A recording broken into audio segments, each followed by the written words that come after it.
Et notre invité politique ce matin, c'est Stanislas Guerini. Bonjour. Bonjour. Merci d'être avec nous, député de Paris, délégué général de La République En Marche. On va commencer avec la réforme des retraites, Stanislas Guerini. Et cette déclaration de Cédric Villani hier, il demande un référendum sur cette réforme des retraites. Est-ce que vous y êtes favorable ? Non, je crois que le moment n'est pas à réfléchir au concours Lépine, des moyens, des formes, etc. Le moment est d'expliquer... Pour lui, concours Lépine, Cédric Villani, pour vous ? Il me semble que cette proposition qui était au cœur du programme présidentiel qu'a porté le président de la République ne nécessite pas un référendum. Elle nécessite d'être expliquée sur les fondamentaux de la réforme. Je crois qu'on le fait peut-être pas suffisamment, d'expliquer pourquoi c'est juste, pourquoi c'est efficace de mettre en place un système universel, pourquoi est-ce qu'on a besoin de changer de système de retraite, parce qu'on a un système qui, à la fois, va dans le mur en termes d'équilibre, et profondément injuste. Profondément injuste pour les carrières hachées, pour les femmes. Et donc, à nous d'expliquer, à nous de continuer le dialogue social. Les membres de votre parti, Cédric Villani, il va à l'encontre, vous le disiez, de ce que veut le parti, de ce que veut le président de la République. Est-ce que ça va lui valoir un recadrage ? Non. Vous vous rendez compte, si je devais prendre des mesures à chaque fois que quelqu'un émet une idée, je ne suis pas commissaire de la pensée politique. Je suis chef d'une formation politique qui essaie de porter un projet de transformation profonde du pays. Je pense qu'on a besoin de mettre toutes nos énergies dans la même direction. Mais en tout cas, ce matin, vous fermez la porte à sa proposition, pas de référendum. Oui, elle ne me semble pas pertinente, mais encore une fois, je ne voudrais pas, en disant cela, laisser penser que nous sommes fermés au dialogue, à l'explication.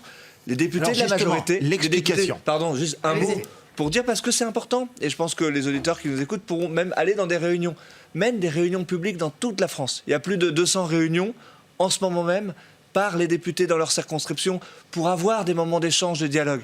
Le président de la République l'a fait, le Premier ministre le fait, Jean-Paul Delevoye le fait. Et c'est intéressant parce qu'à chaque fois qu'on va un tout petit peu dans le détail, qu'on se pose la question de, finalement, des fondamentaux de cette réforme, eh bien, aussi, on explique, on rassure. Il y a 3 pistes. Il y en a une, c'est de baisser les pensions de retraite. C'est hors de question. On ne baissera pas les pensions de retraite.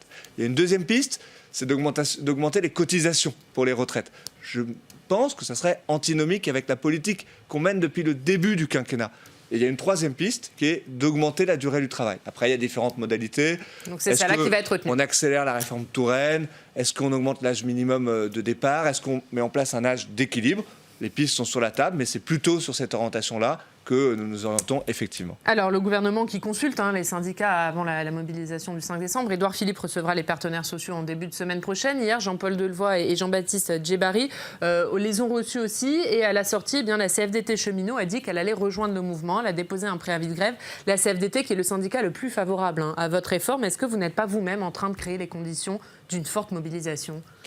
Vous savez, moi, je ne minimise pas la mobilisation du 5 décembre. Elle est partie pour être forte, elle doit avoir lieu d'une certaine manière, ça doit être un moment d'expression. Je crois qu'on doit tous être attentifs à ce que ça ne soit pas un moment de violence. C'est extrêmement important. Oui, bien sûr, on voit qu'il y a eu des débordements dans les manifestations des derniers temps. Je crois que toutes les forces qui sont dans le dialogue de notre République doivent veiller à cela. Les forces syndicales, bien évidemment, les forces politiques aussi. J'ai trop peu entendu les forces politiques. Je me fais peu d'illusions sur celles qui sont aux extrêmes. J'ai parfois l'impression qu'elles attendent une catastrophe. Mais je parle des forces politiques qui sont dans le champ républicain. Elles doivent, elles aussi, être du côté de l'ordre républicain. Je crois qu'on entend trop peu les formations politiques s'exprimer sur ce sujet-là. Le 5 décembre, ça va être une manifestation, ça ne va pas être un moment de débordement, évidemment, dans les jours qui suivent, si cette manifestation doit continuer.